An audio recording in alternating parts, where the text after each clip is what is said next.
Hello and welcome to Zee business. आप देख रहे हैं सोना चांदी और मैं हूं मीनू शर्मा। क्या चाइना दुनिया से अपने गोल्ड रिजर्व की असली तस्वीर छिपा रहा है? गोल्डमैन सैक्स की ताजा रिपोर्ट का दावा है कि चाइना की असली गोल्ड खरीद आधिकारिक आंकड़ों से कहीं ज्यादा हो सकती है। ऐसे में यहाँ पर सवाल ये बनता है कि क्या ये सिर्फ निवेश है या फिर डॉलर की बादशाहत को चुनौती देने की कोई बड़ी रणनीति, और इसका असर सोने की कीमतों और आपके निवेश पर क्या पड़ेगा या नहीं? यही सब जानने के लिए हमारे साथ जुड़ गए हैं हमारे कमोडिटी एक्सपर्ट अनुज गुप्ता जी। चलिए जानते हैं इन सारे सवालों के जवाब। Hello sir, welcome to this show. जी मीनू जी नमस्कार, गोल्ड सिल्वर शो में बुलाने के लिए। सर, यहाँ पर पहला सवाल मेरा ये है कि गोल्डमैन सैक्स ने आखिर ऐसा क्या कहा जिससे पूरी दुनिया का जो ध्यान है वो उसकी तरफ खींचा चला गया? क्या कहती है ये रिपोर्ट और क्या इसके मायने हैं? देखिए, चाइना का गोल्ड रिजर्व और चाइना की गोल्ड की बाइंग हमेशा से ही इंटरेस्ट का पार्ट रहा है और हमने देखा है कि हमेशा से इस पे काफ़ी बड़े डिस्कशंस होते रहे हैं, क्योंकि चाइना जनरली हम देखते हैं कि जब भी किसी कमोडिटी में आता है तो वो फुल फ्लैश्ड उस कमोडिटी की होल्डिंग करता है। हमने हिस्टोरिकली भी देखा है कि चाइना ने पहले कई एग्रीकल्चर कमोडिटी को होल्ड किया, अब वो मेटल होल्ड कर रहा है जिसमें गोल्ड सिल्वर दोनों है।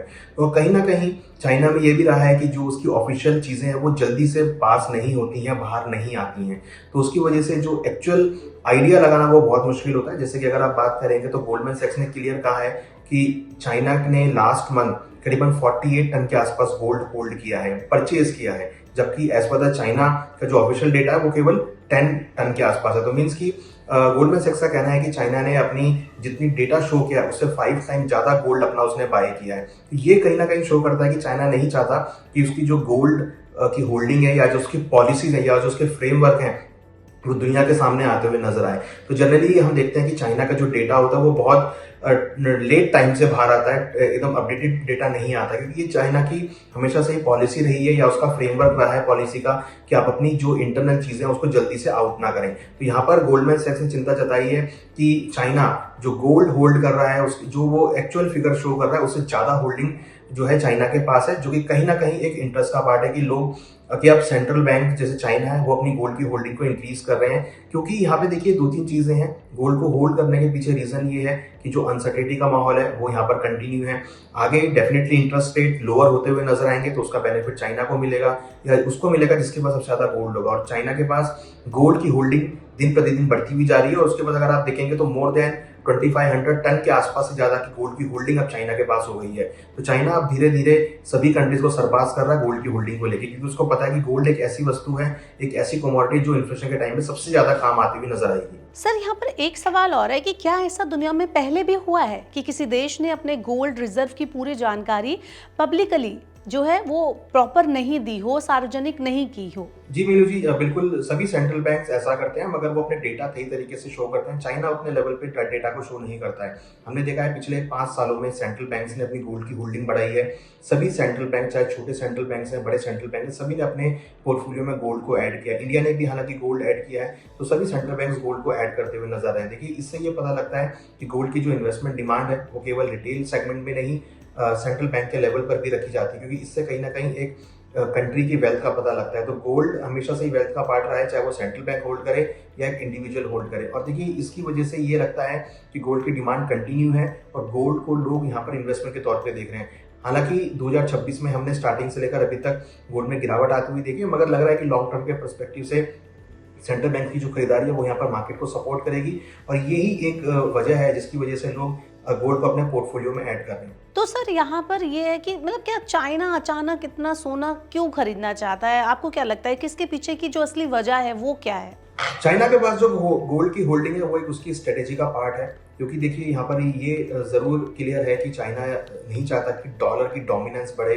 वो चाहता है कि उसकी युआन की वैल्यू बढ़े और कहीं ना कहीं वो डॉलर को अनफॉलो करे। तो हम देख रहे हैं कि यहाँ पर डॉलर की डोमिनेंस को कम करने की वजह से चाइना लगातार गोल्ड को बाय करता जा रहा है, जिससे कि डॉलर की जो डोमिनेंस है वो खत्म होती हुई नजर आए। तो ये उसकी स्ट्रेटेजी का पार्ट है, ये उसकी पॉलिसी का पार्ट है और कहीं ना कहीं इसके चलते हम देखेंगे कि आगे चलकर जो डॉलर की डोमिनेंस है या डी डॉलराइजेशन है वो यहाँ पर होता हुआ दिखाई देगा। तो चाइना बिल्कुल चाहता है कि जो डॉलर की डोमिनेंस है वो कम हो और कहीं ना कहीं उसकी युआन की वैल्यू बढ़े या उसकी डॉलर की वीकनेस रहे, जिससे कि अल्टीमेटली वो एक तरीके से एज ए पावर पूरे वर्ल्ड पर काम करता हुआ नजर आए। तो हमने ये देखा है कि यूएस और चाइना के बीच हमेशा से टसल रही है या ट्रेड वॉर्स रही है, तो उन ट्रेड वॉर के चलते भी चाइना गोल्ड की होल्डिंग बढ़ा रहा है, जिससे कि आगे चलकर वो डॉलर को टक्कर दे सके।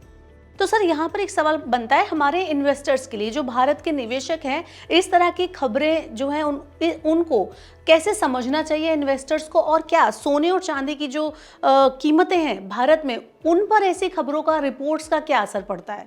जी बिल्कुल जी, बिल्कुल हमें लगता है कि जी। इन्वेस्टर्स को गोल्ड सिल्वर को एज इन्वेस्टमेंट की वस्तु ही देखना चाहिए। लॉन्ग टर्म इन्वेस्टमेंट करें, शॉर्ट टर्म इन्वेस्टमेंट भी कर सकते हैं और लॉन्ग टर्म में एक लंबा व्यू बना के चलें और हर एक क्वांटिटी में खरीदारी करें, जो भी डिप है वहां पर ऐड करते चलें और धीरे धीरे अपने पोर्टफोलियो में गोल्ड को ऐड कर सकते हैं। क्योंकि हमें लगता है कि आगे चलकर अनसर्टेनिटी रहेगी और हो सकता है कि आगे चलकर इंटरेस्ट रेट कट होते हुए भी नजर आए, तो उससे मार्केट को काफी अच्छा सपोर्ट मिलता हुआ नजर आएगा। तो ओवरऑल अगर हम बात करें तो मार्केट में कहीं ना कहीं गोल्ड के अंदर अगर आप लॉन्ग टर्म इन्वेस्टमेंट करते हैं तो वहां पर आपको अच्छे रिटर्न्स मिल सकते हैं। जी, बहुत बहुत शुक्रिया सर हमारे साथ जुड़ने के लिए और बताने के लिए कि सोने और चांदी की जो कीमतें हैं, क्या इस तरह की खबरों से उस पर इफेक्ट पड़ता है, और अगर हम ग्लोबल सिनेरियो की बात करें तो किस तरह से अगर गोल्ड रिजर्व कोई देश रखता है और वो आंकड़े सार्वजनिक नहीं करता है तो उसका क्या कुछ असर पड़ता है और निवेशकों को किस तरह से ऐसी खबरों को लेना चाहिए। ये सब कुछ बताने के लिए thank you so much. Thank you Meenu ji, thank you very much, thank you very much. तो वेल, हमने जाना कि गोल्डमैन सैक्स की जो रिपोर्ट है जो बताती है कि चाइना ने अपने गोल्ड रिजर्व में जितना सोना रखा है उतना सार्वजनिक नहीं किया है, उससे ज़्यादा सोना रखा है और कम सार्वजनिक किया है। कैसे इसको समझा गया, क्या है ये खबर और निवेशकों के लिए क्या कुछ एंगल है इसके लिए, सब कुछ हमने ये जाना आज के एपिसोड में। सोने और चांदी को लेकर अगर आपके मन में कोई सवाल है तो आप हमें कमेंट बॉक्स में लिख सकते हैं, पूछ सकते हैं। हम इस एपिसोड के नेक्स्ट जो एपिसोड आएगा उसमें हमारे एक्सपर्ट से आपके सवालों के जवाब जानने की कोशिश करेंगे। तो फिलहाल के लिए इतना ही। देखते रहिए सोना चांदी, बने रहिए जी बिजनेस के साथ।